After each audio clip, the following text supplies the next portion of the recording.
ला हौला वला कुव्वता इल्ला बिल्लाह। इसको अगर 100 दफा कोई शख्स पढ़ ले, ला हौला वला कुव्वता इल्ला बिल्लाह। लेकिन पढ़ना कैसे है? पढ़ना इस तरह नहीं है कि आप बस पढ़ते जाए। ये है क्या?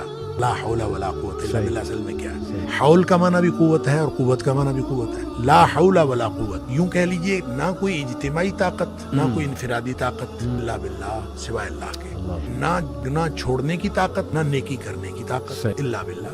अब अल्लाह के सामने इसको अपना मसला समझ के ना, अपना जो भी मसला है वो सोचे और सोच के अपने अल्लाह के सुपुर्द कर दे। या अल्लाह, मेरी तो कोई ताकत नहीं, ना इनफिरादी ना इज्तिमाई, इल्ला बिल्लाह। हाँ, तू अता फरमाए ताकत तो हो सकती है। मैं इसको कहता हूँ ये बेबसी का कलमा है। बेबस आदमी अपने अल्लाह के सामने बेबसी का इजहार करे इस कलमे के जरिए। नबी पाक सल्लल्लाहु अलैहि वसल्लम ने फरमाया, ला हौल वला कुव्वता इल्ला बिल्लाह पढ़ा कर, तेरे वसवसे भी खत्म हो जाएंगे और इसके अलावा अल्लाह ताला तेरे 100 मसले हल कर देगा।